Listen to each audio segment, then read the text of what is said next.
Bismillahirrahmanirrahim. Assalamualaikum warahmatullahi wabarakatuh. Alhamdulillahirrahmanirrahim. Allahumma sholli ala sayyidina Muhammad wa ala ali sayyidina Muhammad. Alhamdulillah, kita lanjutkan sesi kedua dalam mata kuliah Akuntansi Keuangan Lanjutan 2. Tadi kita sudah membahas tentang penggabungan usaha. Sekarang kita masuk ke bentuk penggabungan usaha. Setidaknya ada dua cara. Pertama, dalam bentuk perusahaan induk dan anak. Yang kedua, integrasi secara fisik. Sekarang kita bicara tentang perusahaan induk dan anak terlebih dahulu. Perusahaan induk dan anak ini adalah satu proses penggabungan usaha di mana ada satu perusahaan yang dianggap sebagai pusatnya, kemudian terdapat beberapa perusahaan lain yang bergerak di bidang yang sama ataupun berbeda, namun merupakan masih dalam bentuk kesatuan. Konteksnya merupakan atau dalam konteks kepemilikan saham, surat berharga. Jadi kalau kita berbicara tentang perusahaan induk dan anak, mereka masih dalam satu bagian, satu company yang besar, satu holding yang besar, yang ditunjukkan dengan kepemilikan saham. Jadi salah satu cara, tadi kan kita sempat dibahas di pertemuan perdana atau part satunya tentang gimana cara kita untuk bisa menguasai perusahaan lain. Satunya adalah dengan memiliki atau membeli saham yang dimiliki oleh perusahaan lain.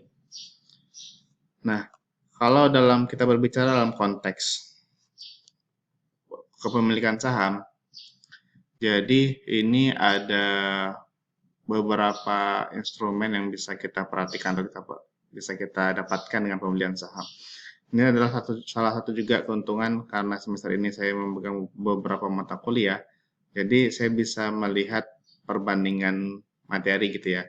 Nah, kalau dalam instrumen keuangan, kalau kita menggunakan instrumen saham, jadi ada beberapa aspek poin yang bisa kita lihat dengan kepemilikan saham ini. Seseorang atau sekelompok orang atau orang tertentu yang memiliki saham tersebut bisa mendapatkan berbagai keuntungan. Di antaranya keuntungan memiliki saham ya, saya coba share di sini. Berbagai keuntungan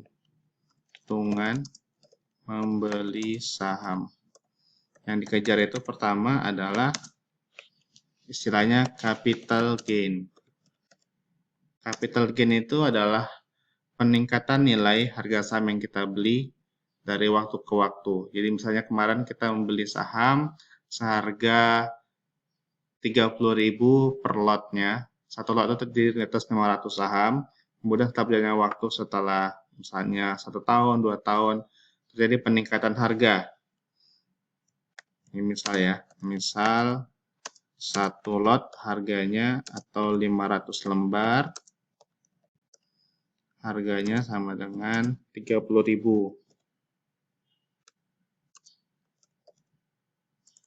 30.000. Setelah 1 tahun menjadi 32.000. Maka capital gain-nya sebesar Rp2.000 per lotnya. Ini kelihatannya kecil, tapi bayangkan kalau kita memiliki saham dengan pembelian rutin, setiap bulan kita beli misalnya, minimalkan beli 1 lot, kita beli misalnya 10 lot sekali pembelian. Kemudian dikalikan dengan ekspektasi pencapaian, itu bisa cukup banyak sih hasil yang dicapai. Oke, yang kedua selain capital gain yang bisa diperoleh oleh pembeli saham ini adalah pembagian dividen per tahun apabila mengalami keuntungan. Jadi, apabila perusahaan tersebut mengalami keuntungan, maka pemilik saham dapat bagian berupa dividen. Tapi sebaliknya, apabila perusahaan mengalami kerugian, ya berarti kita menanggung kerugian juga. Seperti itu. Nggak dapat pembagian dividen lah, setidaknya. Kemudian yang terakhir adalah berkesempatan untuk mengikuti RUPS,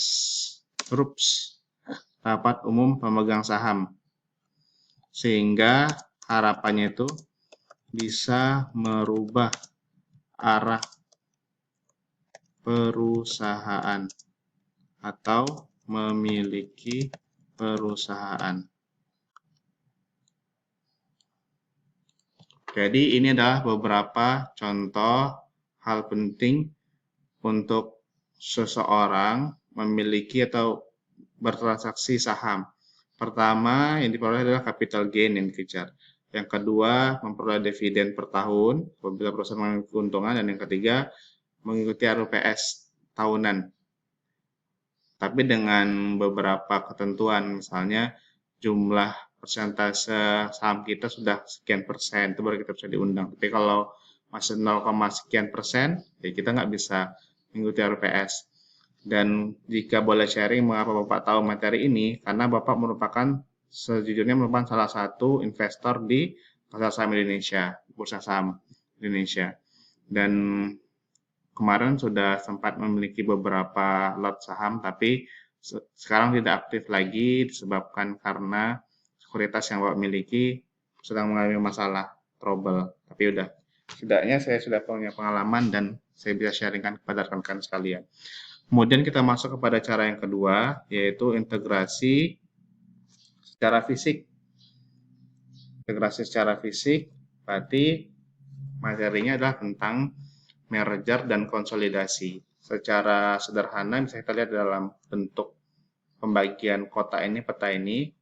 Apabila kita berbicara tentang merger, terjadi atas beberapa perusahaan yang sejenis bidangnya, kemudian mereka saling menyatu, sehingga pada akhirnya dari perusahaan X, Y, Z terbentuklah satu perusahaan saja. Jadi 3 perusahaan digabung menjadi satu nama perusahaan saja, yaitu perusahaan Z. Sederhananya seperti itu.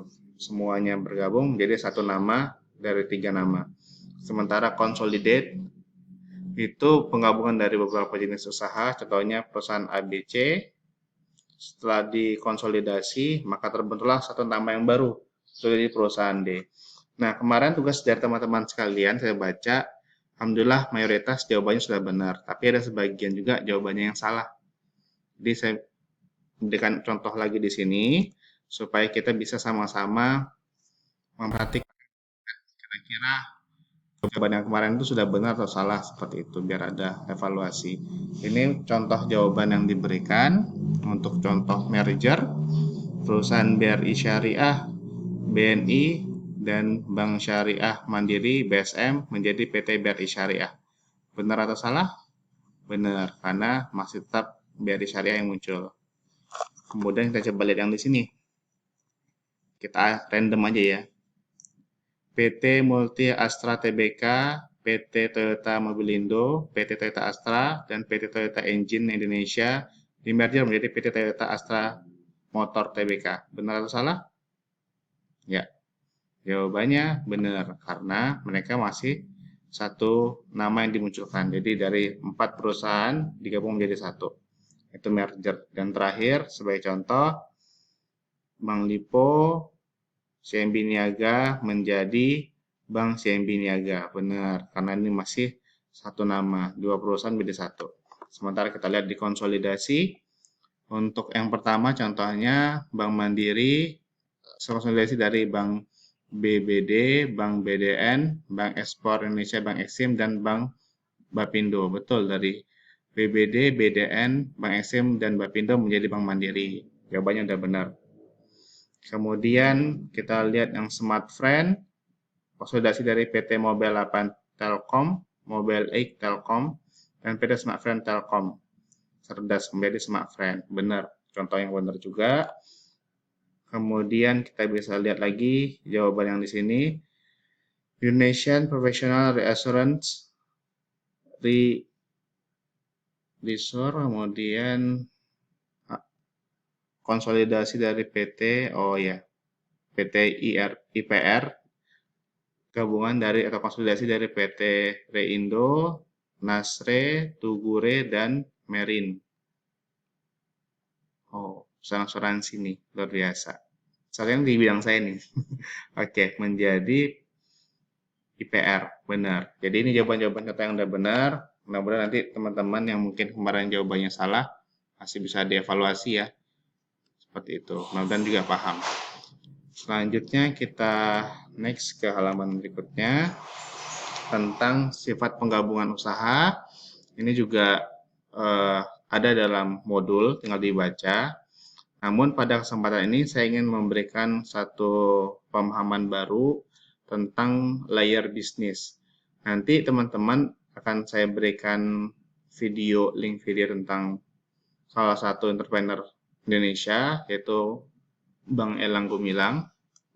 Nanti kita atau Bapak minta rekan-rekan memberikan satu kesimpulan atau pelajaran apa yang bisa didapatkan dari video tersebut atau video-video yang lainnya. Tapi yang saya ceritakan gini, salah satu keunikan dan keunggulan dari bisnis role model yang disampaikan oleh Elang Gumilang itu adalah dia melakukan suatu bisnis dari hulu hingga hilir. Dalam artian dia memiliki beberapa layer bisnis. Sebagai contoh, beliau yang merupakan bisnis properti, berarti kalau properti secara sederhana kita melihatkan adalah proses membangun suatu bangunan. Bangunan misalnya kita anggap sebagai rumah subsidi yang dibangun. Tapi setelah kita breakdown, ternyata dalam membangun rumah itu memerlukan beberapa alat dan bahan. Di antaranya batu batanya.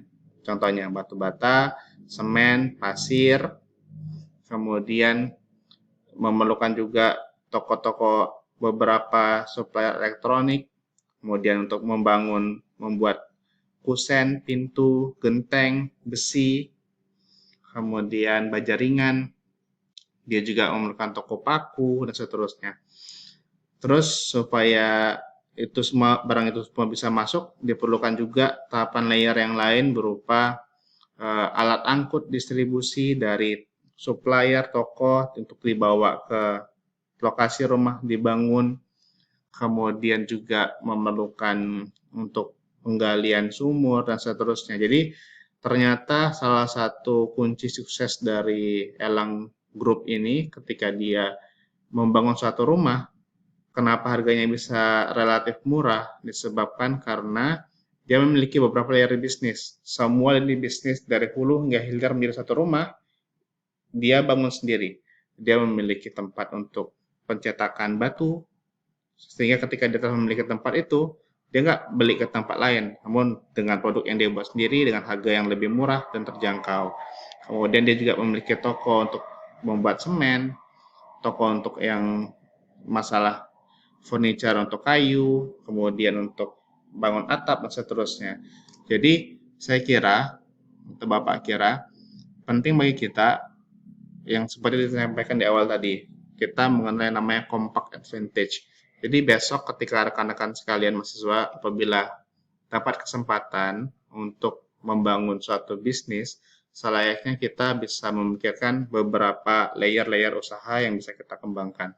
Dengan pergerakan atau memiliki beberapa layer usaha ini, manfaatnya yang bisa kita peroleh adalah kita dapat mengatur cost atau fixed cost ataupun biaya lainnya yang bisa mungkin akan lebih mahal ketika kita beli di tempat lain. Jadi lebih murah, kualitasnya bisa kita kontrol ketika kita memilikinya sebagai bagian dari usaha yang kita miliki. Seperti itu. Ini ada beberapa contoh yang menurut Bapak penting dan harus dipahami oleh kita bersama. Nah, kemudian ini akan muncul pertanyaan nanti dalam tugas yang Bapak harap teman-teman bisa menjawabnya, yaitu tentang alasan mengapa penting untuk memiliki beberapa layer bisnis dari cerita Elang Gumilang yang Bapak sampaikan tadi. Dan nanti mohon buatkan tanggapan atau video tentang pesan penting dari kisah suksesnya Elang Gumilang. Mungkin ini dulu yang Bapak sampaikan di sesi kedua ini. Semoga bermanfaat dan sampai jumpa di sesi berikutnya. Assalamualaikum warahmatullahi wabarakatuh.